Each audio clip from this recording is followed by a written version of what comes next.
Pongeng wasala kurunjai. Baca mani kuman awek sana lagi si yang zana sakap bikre. Mana hai bising doi na dan dapat tahu dana ikan panjat pada hai si ngam je benda sedaba. Miyam boleh bila bising sewa tahu sewa betai. Kayak tan kota sida sewa ni hai nak ambil ka hai langkuk sedih. Nasigi pungjai belai si ani amana nambi maharani sanatun mungsu nambi maharani lagi kasi mamamda I thoksekre to kopi le tabadagi manipur yang kanna demand tabadagi khada muksa thoga kopi se khare jam ko thoga ngasi phomoi kudom jam lokje baduni mamamda ojasingna lobi ki balai legasu adudagi ahenba anauba mayama yawbanina pabiragadi lari singse yang pong lokal lejai sima thamjaro matung sida ina si jadi ba inau no lagi sanato bisi sanato bi ibagi ai lo sida ko bi kukta noma jai mo inau kihen se ya koi ina wali do jai waza sinama yang da pen gi badagi yang ba lagi si aku matam da phong da to si na yang kan handina hai ki ba ma ta ki ba lai madogi thona tuna ai lagi si yang thu matam da ko ki hai da dai asigi tamokda asigi gas wena le dewi ozat mo mujam die kali thagal loida ge hamsi lakchar boda ojamani kumari wapam kusuputra hina panbirani sumi ai malu palle panbiya hina panmani wahi si sanapun da yam toina yam na kanna sanaba matam oi sanapun si ko gi bengali gi sapugi kai rosu yam kanna le matam oi suraja mahas ki matam si kusuputra hina si yoksa masa do hai bani yang kanna sanaba tam mo wai ki balina ai badu kongtok chaki daba matam dugi hanjing masi hai baga matam dugi wari do record to ko na mo hai mo wai ki ba sima lai le ko lakchar bada imasi binodina ibasi mana lai iba hawar ko da mana suma sai ge no mai the maning chani thongul se yang kanna likhiya gi ai hoti jen jabadam phangje aduh imasi binodini na phangmung kidraba nomai thing mani changi apok pigi mama si imasi binodini na panmung nam kidraba saruk na mara koiraga mani changi apok pi haina to magi lari udak pandang sekhi sigi magi apok pi sini aina yamna kana thi base ai lari ibal risla phawda magi apok se kana maina aina yamna thi ke du iroi ba mi kup sida apok pi se aina phangda ge khale nomai te imung gi sabe gi yunda ro ko ya ma le ta ba gi bibi da ke do sigi ming se sanato megi apok pi mama gi ming se phagna ko hona ba aina sagi flight ticket ka hando handi ka hotel la ka ming se manipur gi purga la ka ming amakha phagna ba gi tabakta ai se flight hando handi to ga imphal chalaga hotel la ki obi ku yaw ke ka aina sum khanjarami pegi maidai gi polisida Bhega Chandra Maharaj tagi horaga Bodha Chandra Maharaj phawgi ningthau leiba tare nipan sigi mage life history biography se ai ibam namre yemel attempt dokhiba simaga thanabatra ningthau singsina lauram ba panara balubi maharani sigi punsi wari history nataba biography punsi wari si ibam namara ba haina aina lapat jaba thorang si koidi koide haibata Bhega Chandra ki pako monse kasar story manipur su yang toina tory ai sunta jaba ujabda Bhega Chandra le ba Bhega Chandra ki kathokpa mai asam bi mai culture thought asagi lakada ba putting je kamai toga phoi anoba mong na thokadagi haibagi mai tok ano masak hona khangba thaksi kasi le bangaro na hisi ba putting bakse Mama ibe ma wayang sanu sakha mari loi khombina impha la le nei kangla da le nei bonong da le nei bi kup sida tambi ki ba mata natti sini barandi madam dugi kangla bu kunsi mari gadi sa la ni khoigi la ngi la ngi adu yang kan ba tanjam ko ki si matam sida ni sai ni mama ibe ma mari loi khombisina masa mala ba ka Bhega Chandra ani se puraga ai su ipa moirang leina ha moi na kai on the left of them and they ipa lady haidana masa ani se ko daga moirang section Bhega Chandra the lady ko ngasi ko na lady ba raja sitting pon phangda ma ki background the lady ba masa mare putting baksa moirang mi kudo ni sin moirang na tangbo kudo lisi maring loi phumina kamla dagi impha dagi moirang ta na masa ni pura set khilma tanda mami dagi mapi tai tho set khia tai tho ki mami tu gi mapi du gi kudo loi na bai sandra na mu moirang dagi impha da kamla da ningthau oi ke tabagi ngasagi ningthau gi biji sira la khi matam se de mama lai khi de sin aduma bai sandra na mama go ning na moirang dagi impha ani sri lambi gi balak sida di mapi tai tho la khi bagi bai sandra gi musiba wari lai ba do ya la tin gi sna bai sandra ga moirang ga ani gi madak ta nei ne magi sia yang kana pandro do sini ai yang kana focus piraga bege chandra ke live history bege chandra mama na mi on ba dege si phau gi manung gi biography se ai ne ina na khona ra bai batai sigi khona ra pa gi mi kup sida ai se ke na thego mare sonja lak jara ke kitam pelo do ko matam sida sumai ai na khalo ko matam sida kui gi sahi kuding gi koi na ta na ke ra ba ke pang koi asal da sumani ko da su pang koi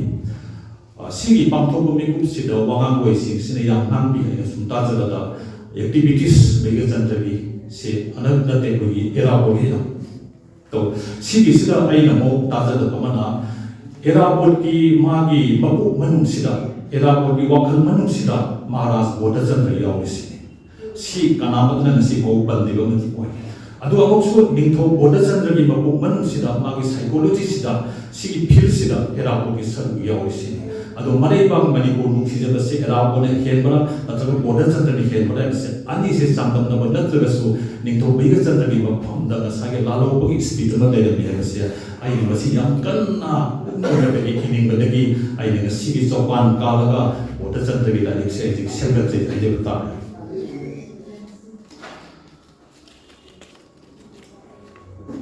sigi si sum selga jabani adu bo si ina da wo khona bada ai ni hek i ge ai ining tam na kalam pai le i be ya da ma gi ba chap chaw ma du gi evident proof praman le go be da si na maram boy ga ai sandak ni kun ga mari ni chap cha ki pha la le ga mo ka da gi ai ama khak tan thi ba le de ai na lai i ma tam na lai ama khak ti de pulak ahu na da mari gi sang se pai gi i si income de ki oi ni da se do bo mi ama hanin hanin ko na gi khulong cha do phang da ni amu ko no bi ku to da ma mon da le wari khuding mak se ro nya la phok pa ya ki sigi technique sida ai le santi de na di yang koi ni pha la lo ma tung da boda san de se yang ban na thi je je do ba sima le le koi na yang koi na hai na ba na i ga to ni pa boda san ro koi ro ka san koi ro koi sum hai na ba le ma ge kari activities ma le ba ki na mo de kari to ro ma hai se aya mana hang nei ma ni kari mo kli to ron de na hai bo ba le ada ai na sum sai si ai na lak ni se ku to mo da ai na bizar ba da koi ki tiken ji thai ko maya tan ta bi ni khale yam no mai wali ko de do tiken ji sina phara ga je la le ma tam sida hayeng ni nan ha la ga ni pha chi to na ha la ga ni hai bi ki kaino se sai ki order se hamna ba gi matung sida tiken ji se ma gi le ma si je mai ra mo unhal si si unna gi malak sida jel da tiken ji unari ba sing se ma gi ba bi kunjamala haina amalai kunjamala sina magi matta pokjaba tiken ragi masa chama bakta pomi pir chandra sana se thaum subani mas macha se puraga jel to na bala une madu da tiken ragi na haiki kunjamala konsilaga aigi isa si nanna marai bag mani ko nungsi ba isa mo ina nang semlo ko ina masa da nan thaba si tiken ragi ni iro iro ba haini tiken ragi samlo punsi ki dago malak sida aigi isa si mani ko nungsi be isa mo ga nang ba nang semlo ko ina masa da nan thabira ma mai bi da haina se sina tiken ragi iro ba wa ko ki sigi bir chandra sana se madad thaum suri se onung se bidis na paisan ro matung na onung da lebe ya da de le ma si sing se mai thok pa sana kha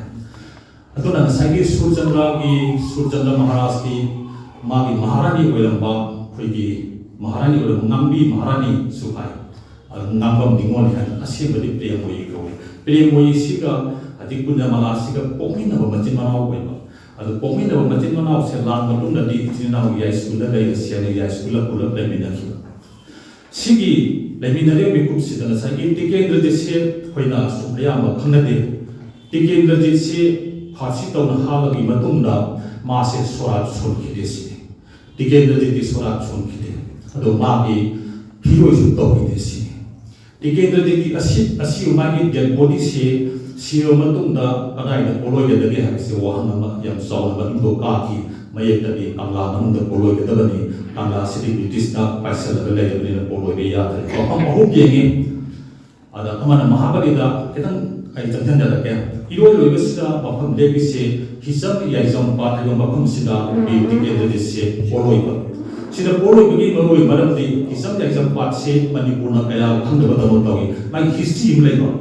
ꯁꯤꯒꯤ ꯍꯤꯆꯝ ꯌꯥꯏꯖꯝꯄꯥꯠꯁꯤꯗ ꯂꯩꯔꯤꯕ ꯃꯅꯤꯄꯨꯔꯒꯤ ꯂꯩꯌꯥꯝꯁꯤꯡꯁꯤꯅ ꯌꯥꯏ ꯃꯨꯟꯅꯕ ꯃꯇꯝꯗ ꯌꯥꯏꯗꯨꯒꯤ ꯃꯍꯤ ꯃꯌꯥꯏ ꯆꯝꯈꯤꯕ ꯃꯐꯝꯅꯤ ꯍꯥꯏꯗꯨꯅ ꯄꯥꯠꯁꯨ ꯍꯤꯆꯝ ꯌꯥꯏꯖꯝꯄꯥꯠ ꯀꯧꯕꯁꯤ ꯁꯤꯒꯤ ꯍꯤꯆꯝ ꯌꯥꯏꯖꯝꯄꯥꯠꯁꯤꯒꯤ ꯃꯄꯥꯟꯁꯤꯗ ꯇꯤꯀꯦꯟꯗ꯭ꯔꯖꯤꯠꯁꯦ ꯄꯣꯂꯣꯏꯕ ꯇꯥꯔꯒꯗꯤ ꯃꯉꯣꯟꯗ ꯄꯤꯈꯤꯕ ꯕ꯭ꯔꯤꯇꯤꯁꯀꯤ ꯇꯟꯗꯤ ꯁꯥꯒꯩꯁꯤꯗ ꯃꯤꯌꯥꯝꯊꯤꯅ ꯍꯥꯠꯈꯤꯕꯒꯤ ꯑꯩꯈꯣꯏꯒꯤ ꯃꯌꯥꯝꯅ ꯌꯥꯅꯗꯕꯗꯨꯒꯤ ꯄꯦꯟꯅꯗꯕꯗꯣ ꯑꯃꯨꯛ ꯍꯟꯅ ꯁꯥꯒꯩꯁꯤꯗ ꯍꯜꯂꯛꯇꯅꯕ ꯑꯃꯨꯛ ꯍꯟꯅ ꯍꯟꯖꯤꯜꯂꯛꯇꯅꯕ ꯇꯦꯛꯁꯟ ꯍꯟꯖꯤꯟꯗꯅꯕ ꯃꯍꯤ ꯃꯌꯥꯏ ꯆꯝꯕ ꯑꯣꯏꯔꯁꯅꯨ ꯍꯥꯏꯗꯅ ꯍꯤꯆꯝ ꯌꯥꯏꯖꯝꯄꯥꯠꯁꯤꯗ ꯃꯥꯁꯤ ꯄꯣꯂꯣꯏꯕꯅꯤ ꯁꯤꯒꯤ ꯄꯣꯂꯣꯏꯕꯗ ꯕ꯭ꯔꯥꯍ꯭ꯃꯟ ꯕꯩꯁꯅꯕ ꯑꯃꯠꯇ ꯌꯥꯎꯈꯤꯗꯦ ꯍꯧꯔꯣꯡꯒꯤ ꯏꯄꯨ ꯃꯟꯇ꯭ꯔꯤ ꯍꯥꯏꯕꯁꯤꯅ ꯇꯤꯀꯦꯟꯗ꯭ꯔꯖꯤꯠꯅ ꯄꯣꯛꯆꯕ ꯃꯆꯥ ꯕꯤꯔꯆꯟꯗ꯭ꯔ ꯁꯅꯥ ꯊꯥꯕꯨꯡ ꯑꯍꯨꯝ ꯈꯛꯇ ꯉꯥꯏꯔꯤꯕ ꯃꯆꯥꯁꯤ ꯃꯅꯦꯝꯗ ꯊꯣꯡꯒꯠꯂꯒ ꯃꯩ ꯑꯣꯏꯈꯤꯁꯤ ꯁꯤꯃ ꯂꯩꯔꯦ ꯁꯤꯒꯤ ꯕꯤꯔꯆꯟꯗ꯭ꯔ ꯁꯅꯥꯁꯤꯒꯤ ꯃꯃꯥ ꯀꯨꯟꯖꯃꯂꯥꯁꯤ ꯑꯃꯨꯛ ꯑꯍꯟ ꯑꯣꯏꯔꯒ ꯁꯤꯕ ꯃꯇꯝꯁꯤꯗ ꯆꯨꯔꯥꯆꯥꯟ ꯃꯍꯥꯔꯥꯖꯅ ꯀꯣꯅꯨꯡꯗꯒꯤ ꯑꯃꯨꯛ ꯍꯥꯏꯔꯛꯑꯦ ꯕꯤꯔꯆꯟꯗ꯭ꯔ ꯁꯅꯥꯗ ꯏꯃꯥꯒꯤ ꯁꯣꯔꯥꯠ ꯁꯣꯟꯕ ꯌꯥꯔꯣꯏ ꯍꯥꯏꯗꯅ ꯂꯩꯈꯤꯗ꯭ꯔꯕ ꯑꯩꯈꯣꯏꯒꯤ ꯀꯨꯟꯖꯃꯂꯥꯁꯤ ꯁꯣꯔꯥꯠ ꯁꯣꯟꯕ ꯌꯥꯔꯣꯏ ꯍꯥꯏꯗꯅ ꯁꯅꯥ ꯀꯣꯅꯨꯡꯗꯒꯤ ꯆꯨꯔꯥꯆꯥꯟ ꯃꯍꯥꯔꯥꯖꯅ ꯄꯤꯔꯛꯑꯦ ꯁꯣꯔꯥꯠ ꯁꯣꯟꯕ ꯌꯥꯔꯣꯏ ꯑꯗꯨꯕꯨ ꯉꯝꯕ ꯀꯣꯂꯨꯞꯇ ꯉꯁꯤ ꯅꯩꯅꯔꯦ ꯈꯟꯅꯔꯦ ꯋꯥꯔꯧꯅꯔꯦ ꯑꯗꯨ ꯋꯥꯔꯧꯅꯔꯦ ꯈꯟꯕꯗꯒꯤ ꯆꯨꯔꯥꯆꯥꯟ ꯃꯍꯥꯔꯥꯖꯅ ꯑꯃꯨꯛ ꯄꯥꯎ ꯊꯥꯔꯛꯏ ꯁꯣꯔꯥꯠꯁꯦ ꯇꯪꯈꯥꯏ ꯁꯣꯜꯂꯣ ꯍꯥꯏꯗꯅ ꯏꯟꯀꯝꯄ꯭ꯂꯤꯠ ꯁꯣꯔꯥꯠ ꯑꯣꯏꯍꯟꯒꯗꯕꯅꯤ ꯘꯥꯠ ꯁꯨꯅ ꯁꯣꯟꯕ ꯌꯥꯔꯣꯏ ꯍꯥꯏꯗꯅ ꯍꯥꯏꯔꯛꯄ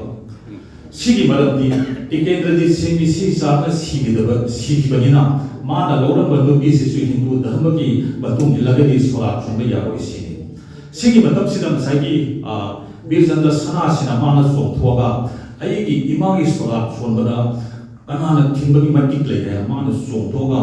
ꯅꯥꯀꯟꯗ ꯌꯥꯜꯂꯒ ꯊꯥꯡꯁꯥꯡꯗꯣ ꯁꯠꯂꯒ ꯇꯨꯂꯁꯤꯕꯣꯡꯗ ꯊꯥꯡꯁꯥꯡꯗꯣ ꯆꯨꯝꯃꯒ ꯃꯃꯥꯒꯤ ꯁꯣꯔꯥꯠ ꯁꯣꯟꯕ ꯉꯝꯈꯤ ꯍꯥꯏ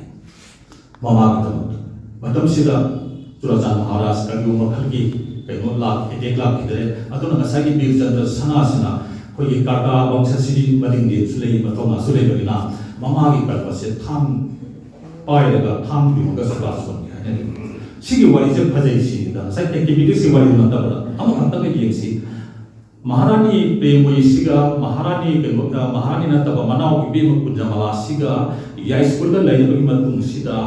ꯑꯩꯈꯣꯏꯒꯤ ꯁꯤꯖ ꯑꯅꯤꯁꯤꯒꯤ ꯂꯝ ꯍꯥꯏꯕ ꯇꯥꯔꯦ ꯂꯧꯐꯝꯁꯤ ꯑꯩꯈꯣꯏꯒꯤ ꯂꯝꯁꯥꯡ ꯍꯥꯏ ꯂꯝꯁꯥꯡꯒꯤ ꯍꯤꯁꯇ꯭ꯔꯤꯗꯗꯤ ꯈꯨꯗꯩꯕꯟ ꯍꯥꯏ ꯁꯤꯒꯤ ꯂꯝꯁꯥꯡꯁꯤꯗ ꯂꯩꯕꯁꯦ ꯂꯝꯁꯦ ꯌꯦꯡꯅꯅꯕ ꯆꯠꯄ ꯃꯆꯤꯟ ꯃꯅꯥꯎ ꯆꯠꯄ ꯃꯇꯝꯁꯤꯗ ꯌꯥꯏꯁ꯭ꯀꯨꯜꯗꯒꯤ ꯁꯟꯒꯥꯔꯤ ꯇꯣꯡꯉꯒ ꯐꯤ ꯑꯉꯧꯕ ꯑꯃꯃꯝ ꯏꯜꯂꯒ ꯍꯤꯗꯥꯛꯄꯨ ꯑꯃꯃꯝ ꯄꯥꯏꯔꯒ ꯍꯤꯗꯥꯛ ꯊꯛꯅ ꯊꯛꯅ ꯌꯥꯏꯁ꯭ꯀꯨꯜꯗꯒꯤ ꯄꯨꯡ 1:30 ꯁꯟꯒꯥꯔꯤ ꯇꯣꯡꯉꯒ ꯂꯝꯁꯥꯡꯗ ꯂꯧ ꯌꯦꯡꯕ ꯆꯠꯈꯤ ꯂꯩꯕꯥꯛ ꯑꯃꯒꯤ ꯃꯍꯥꯔꯥꯅꯤꯒꯤ ꯃꯅꯥꯎꯅꯨꯄꯤ ꯅꯠꯇ꯭ꯔꯒ ꯌꯨꯕꯔꯥꯖ ꯇꯤꯀꯦꯟꯗ꯭ꯔꯖꯤꯠꯅ ꯂꯧꯔꯝꯕ ꯅꯨꯄꯤ ꯁꯤꯖ ꯑꯅꯤꯁꯤꯅ ꯁꯟꯒꯥꯔꯤ ꯇꯣꯡꯉꯒ ꯂꯝꯁꯥꯡꯗ ꯂꯩꯔꯤꯕ ꯂꯧꯕꯨ ꯌꯦꯡꯕ ꯆꯠꯈꯤ ꯍꯤꯗꯥꯛ ꯊꯛꯅ ꯊꯛꯅ ꯑꯩꯅ ꯁꯨꯝ ꯈꯟꯖꯕꯅꯤ ꯃꯁꯤ ꯐꯖꯩ ꯁꯤꯅꯤꯗ ꯁꯤꯒꯤ ꯑꯦꯛꯇꯤꯚꯤꯇꯤꯁ ꯃꯥꯒꯤ ꯃꯊꯧ ꯃꯉꯝ ꯀꯔꯤꯃꯠꯇ ꯂꯩꯇꯦ ꯁꯤꯒꯤ ꯂꯥꯏꯔꯤꯛꯁꯤꯡꯁꯦ ꯏꯔꯛꯄ ꯃꯇꯝꯗꯨꯒꯤ ꯁꯣꯁꯤꯌꯦꯜ ꯁꯤꯁꯇꯦꯝꯗꯣ ꯑꯩꯈꯣꯏꯅ ꯈꯪꯗ꯭ꯔꯤꯕ ꯎꯗ꯭ꯔꯤꯕ ꯃꯤꯑꯣꯏꯁꯤꯡꯗ ꯌꯥꯝ ꯅꯨꯡꯉꯥꯏꯕ ꯃꯄꯥꯎ ꯑꯃ ꯑꯣꯏꯔꯦ ꯁꯤꯗ ꯁꯤꯒꯨꯝꯕ ꯑꯩꯈꯣꯏꯒꯤ ꯋꯥꯔꯤ ꯂꯥꯏꯔꯤꯛꯁꯤꯡꯁꯤ ꯑꯟꯇꯣꯜ ꯍꯤꯁꯇ꯭ꯔꯤ ꯍꯥꯏꯇꯥꯔꯦ ꯃꯅꯤꯄꯨꯔꯗ ꯑꯩꯅ ꯃꯅꯤꯄꯨꯔꯗ ꯂꯩꯔꯝꯃꯒꯗꯤ ꯍꯥꯏꯕꯝꯁꯨ ꯂꯩ ꯑꯗꯨꯕꯨ ꯃꯅꯤꯄꯨꯔꯗ ꯂꯩꯕ ꯑꯣꯖꯥꯁꯤꯡꯁꯤ ꯈꯪꯕꯗꯤ ꯌꯥꯝ ꯂꯩ ꯑꯗꯨꯕꯨ ꯌꯥꯝ ꯀꯟꯅ ꯍꯤꯁꯇ꯭ꯔꯤꯗ ꯆꯪꯁꯤꯜꯂꯛꯄꯁꯤ ꯈꯤꯇꯪ ꯋꯥꯠꯄ ꯑꯗꯨꯃꯥꯏꯅ ꯇꯧꯏ ꯁꯤꯒꯤ ꯃꯌꯦꯛ ꯂꯥꯛꯄ ꯈꯨꯗꯝꯗꯤ ꯃꯅꯤꯄꯨꯔꯗ ꯑꯩꯈꯣꯏꯒꯤ ꯋꯥꯔꯤ ꯃꯆꯥ ꯏꯕꯗ ꯑꯦꯋꯥꯔꯗ ꯊꯝꯃꯤ ꯗ꯭ꯔꯃꯥ ꯏꯕꯗ ꯑꯦꯋꯥꯔꯗ ꯊꯝꯃꯤ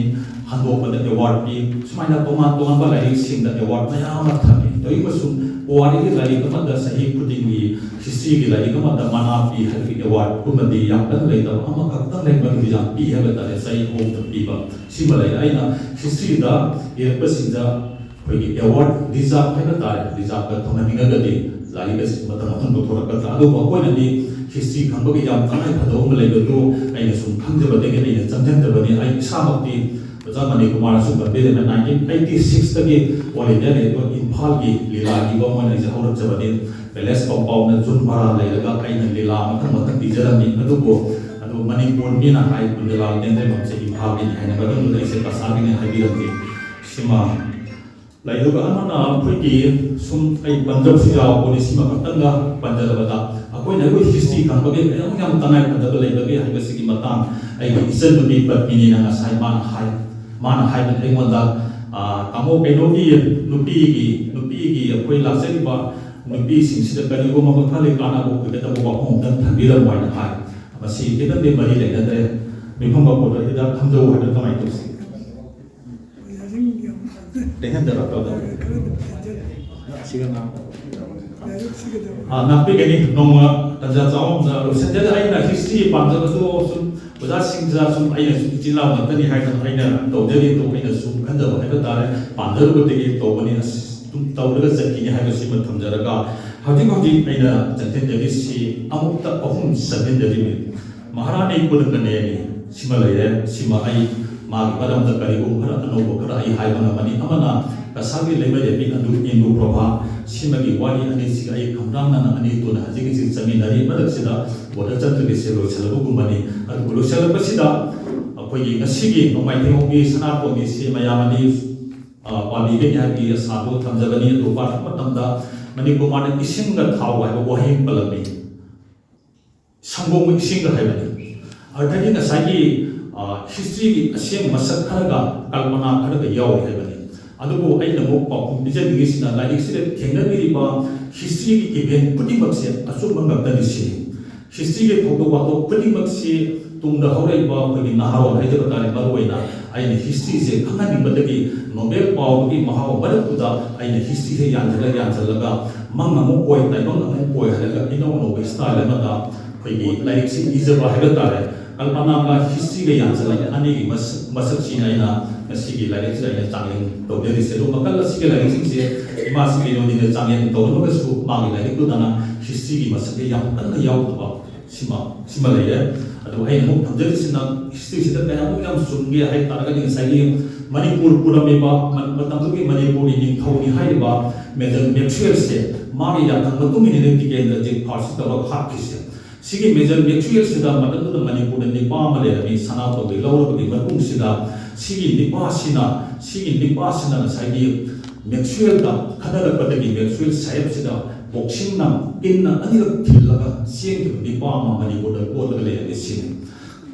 sigi nipa se direct se jawi masi asu mani adu ai na sana ko bina sagi residency da konong na ja ko ikat matam da Krishna sagi Radha sagi adu de yaw ki ba character puti maksya asi asu ma ta ne sin sida ai na yo ma khal ki ha chang yaw de adu matang ni ya da na ai na amma ani gum bana tra ahum gum character kara ai na sijine ai na ai ki kalpana hai jata imagination da ki pok ki ba sina tra ka di wali se no mai ba ba masina ko gi linking kai no wa da character wa ga ai na sagat ki ba ko gi no mai thong bi sana ko bi si no mai ken da ki hau ga ioi lo ga poloi du kho ba wali lu gi ma hau ta mai to ge ha be di mani ko man bi da ba di khajik da ni ai ha te risu khajik da ni ai he ko ba ga udan no ni na ko pan bi da ni pan ba si su kitan ko ni adu ko kaya nya man nuai ga da ge ha be di lai se pa ta ki kan kham lu da ge ha si da o hai se ai da ga ai ma ya ti ka ya da ba ya ko ni da ni lan ko ya o si ma pi ga ni ai ya ko da ni ka